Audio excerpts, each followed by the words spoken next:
Well, good morning, g'day, how you going? This is Roger Roadside saying hello. Hello.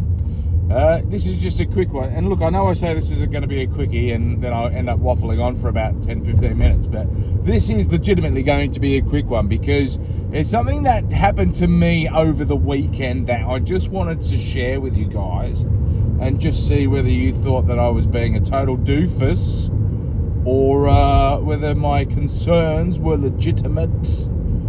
But I think I've done one video on this channel which has been about the NBA, which has been about basketball, and I am a somewhat NBA basketball fan. I'm just going to crack a tinny. Hang on. Oh yeah, sounds like a Stella Artois, but it's not. It's just a vitamins water drink, guys. So just calm your flaps, all right. But anyway, look, I am a bit of a basketball fan, and I know that they had games here in the UK before in the past, but to be honest, I've just never really thought about it. I mean, I like watching NBA and following my team and stuff like that, the Brooklyn Nets. And I have been to an NBA game, and I was over in LA. I was working over in LA for a couple of months and got to see LeBron James in action, which was quite good. But I saw that there was a game coming up here in the UK at the O2 on the 18th of January, and I thought, do you know what? This is something I'm going to have a bit of a look into and see what the price is, because my process of thinking here is surely that there's not the biggest NBA fan base here in the UK, right? I think I could, like, if this was Who Wants to Be a Millionaire, I think I could confidently give that as an answer without having to use a lifeline, because I feel pretty confident in that, right? But, in thinking that, I thought, well, obviously what they're trying to do is they're trying to increase the fan base over here. So surely tickets will be, I don't know, I'm sure maybe the cheap seats, right at the top, maybe 20, 25 quid, 30 quid. And then, the closer you get to the court, maybe up to 70 or 80 quid, and above. And so I thought, I'll have a little bit of a look-see here, cost of living and all that sort of stuff.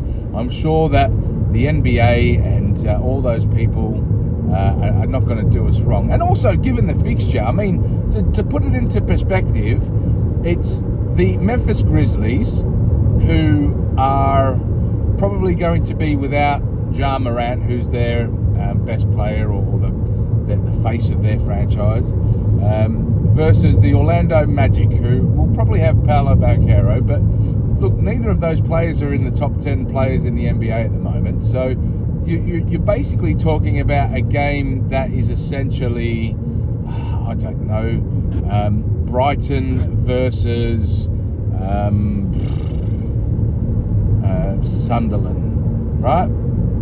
They're two good franchises, but it's not like the LA Lakers versus the Boston Celtics or the New York Knicks, or having someone like the San Antonio Spurs come over and bring Wemby over, who's just an absolute freak, or even the Pelicans, and get Zion Williamson over here. I'd probably go watch Zion. But anyway, long story short, basically it's essentially like going and seeing a game that's like Brighton versus Sunderland, right? How much do you reckon the tickets were? Cheap seats, 138 quid. 138 quid. You're having a laugh. And the seats down towards the front, over 600 quid. 600. That's a week's wages for some people.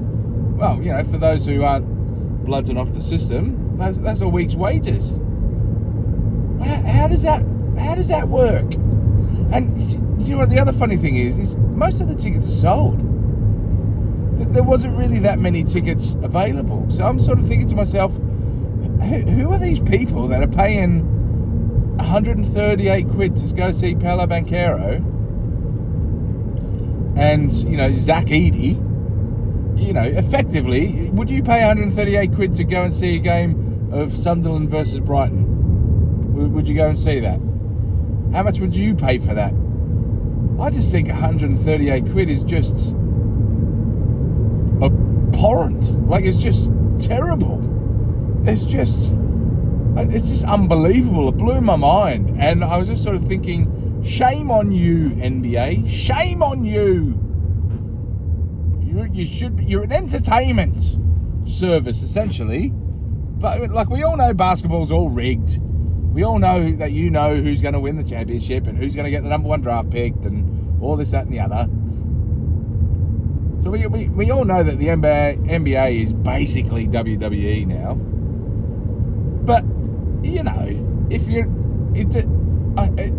makes me speechless when you've got a business or an organisation like that that's obviously playing a game over here in the hopes of expanding the fan base, and then you're wanting them to pay 138 quid for one ticket, and it's not even a good ticket. It's right up in the gods. You're not even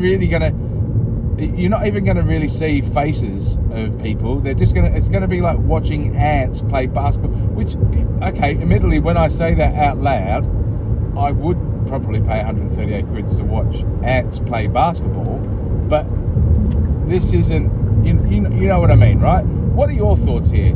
I know, look, whether or not you're an NBA fan or you like basketball or anything like that, do you think it's a good thing that the NBA is over here and they're playing matches or playing games? Would you be interested in seeing any other games? Are you someone who is interested in the sport, but perhaps maybe like me think that 138 quid for a cheap seat is ridiculous?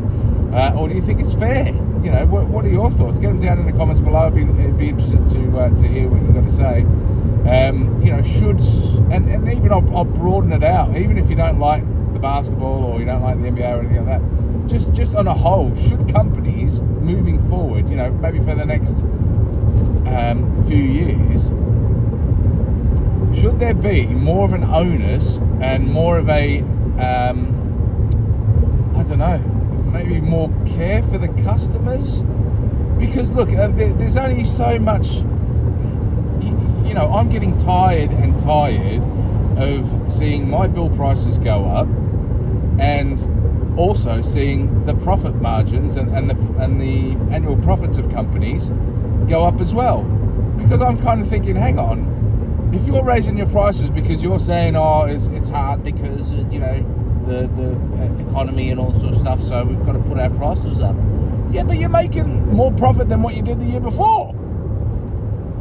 So look, at what point do companies start going, hang on, maybe we should, we've done all right over the last few years. Everyone's got their beach house in the Bahamas. Maybe we should just do something nice for the customers so that they'll continue to spend their money with us over the next 10, 20, 30 years. Maybe we should just lower our prices a bit and help them out.